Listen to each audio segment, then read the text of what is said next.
Ieva, tai beveik 59 metrai šiandien, 22 vieta. Papasakok, kaip tu šiandien sekėsi? Sunkiai, iš tikrųjų sekėsi tikrai labai sunkiai.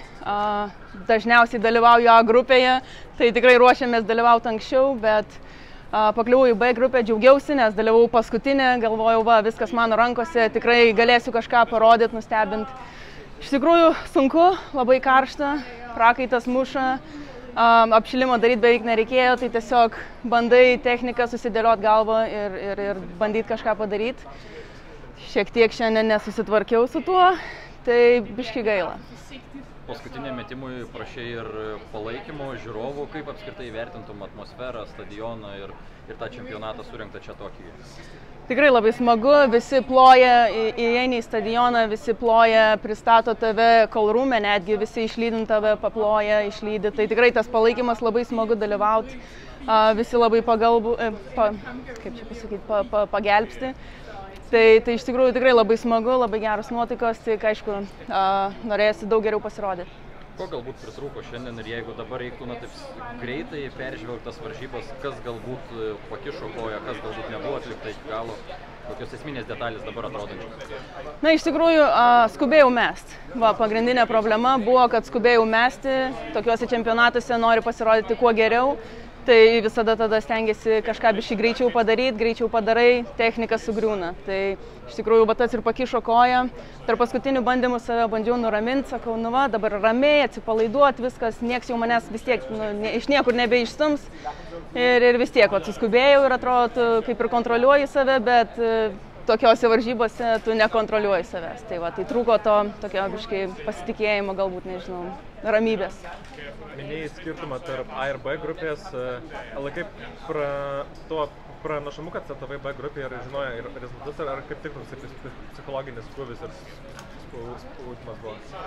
Na, iš tikrųjų nežinojom dėl to oro, nes pranešė lietų, iš pat pradžių pranešė lietų A grupiai, paskui žiūrėjom, kad jau lietus ateina į B grupę, tai iš tikrųjų, gerai buvo, kad valandą daugiau galėjom pamiegoti, tikrai tas padėjo, bet tikrai dabar labai karšta, ryte nebuvo tiek karšta.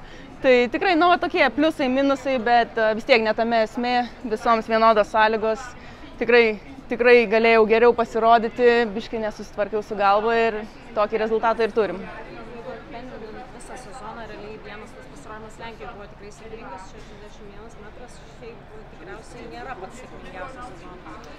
Na, 2 varžybas turėjau virš 61, tai jo, sezonas labai yra sudėtingas, labai sunkus, kalneliai, tai jau atrodo, jau pasiekiau gerą formą, jau technika, viskas yra geri rezultatai ir tada bum, kažkas atsitinka, kažkokia trauma.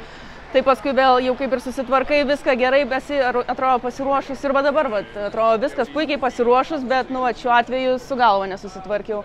Tai tokie kalneliai, galbūt to pasitikėjimo ir nebuvo. Pasitikėjimas buvo, aišku, tu visada tikėsi, kad gerai pasirodysi, kad viskas bus gerai, kad tu esi stipriausia, kad tu viską mokai, žinai.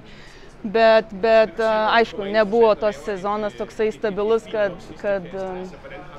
kad duotų to papildomo pasitikėjimo, kad tikrai žinau, ką darysi. Tau trečias pasaulio čempionatas, jeigu neklystu, kaip Jo. palyginti?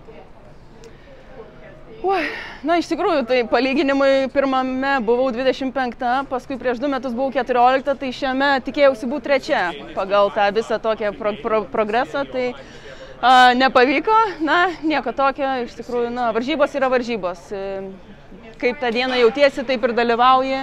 Tai tikrai yra tų sportininkų, kurios sugebėjo susikaupti ir parodyti tą rezultatą. Yra ir tų, kurių rezultatai tikrai labai geri ir aukšti, bet jos tiesiog nesugebėjo to parodyti. Tai tikrai, tai būna. Tai čia yra tik vienos varžybos, ką padarysi. Visos gavom galimybę dalyvauti ir vienos pasinaudojom tą galimybę, kitos lauksim kitų galimybių. Moterų disko metimas atidarė čempionatą, uždarys vyrų disko metimas, tai tikriausiai tikėsi, kad vyručiam mūsų geriau seksis. Na, tikrai tikiuosi, kad jiems seksis geriau. Tikiuosi, kad jie šaunuoliai, vis tiek, manau, juos visus 3 pamatysim finale. Moterų finalas rytoj, Olman be jokios abejonės sezono favoritė, bet ir europietės, Alkaševič gerai numetė, Van Klinken irgi puikiai kvalifikacijai pasirodė. Ką palaikysi ir už ką sirgsi labiausiai? Na, iš tikrųjų, bus labai įdomus finalas. Aš kažkaip, ne tai, kad tikiuosi, bet amerikietė dar nėra tapusi pasaulio čempionė. Jinai mano draugė, tai kažkaip norėčiau, kad jinai laimėtų, bet tuo pačiu mano draugė yra ir Olandė, tai kaip ir jinai rodo labai gerus rezultatus, tai kaip ir jinai norėčiau, kad laimėtų. Sandra Perkovič, Elkasevič, irgi vakar valgykloje išnekėjom, juokėmės apie maistą, tai ir ją palaikau, tai na, iš tikrųjų visas palaikau, noriu gražių varžybų, noriu gerų rezultatų ir gražaus šou. Kas juokingo apie maistą?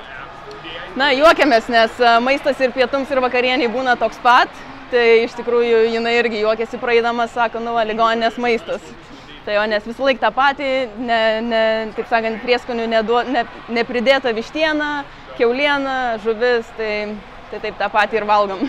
Stovyklavai prieš čempionatą Japonijoje, kiek prisidėjo tas stovykla prie to maisto susipažinimo, prie oro? Stovykloje tai tikrai labai džiaugiuosi, kad mes išvažiavom, nes šiek tiek pripratom prie tos tokios temperatūros, prie tos drėgmės. Tai tikrai šiandien tikėjausi daug geresnio rezultato, bet tiesiog su galva nesusitvarkiau ir nesigavo. Bet stovykloje viskas labai gerai, tikrai tie japonai labai paslaugus, visur nuveža, atveža, tikrai viską padeda. Tai tikrai tas padėjo ir davė tos tokios ramybės. Ir kaip sakau, aš dažniausiai A grupėje dalyvauju, tai mes ir kėlėmės anksti, ruošiamės jau grinai tai grupiai. Tai pasiruošimas buvo tikrai labai geras, tik gaila, kad nepavyko to pademonstruoti šiandien. Nu bet ką padarysim.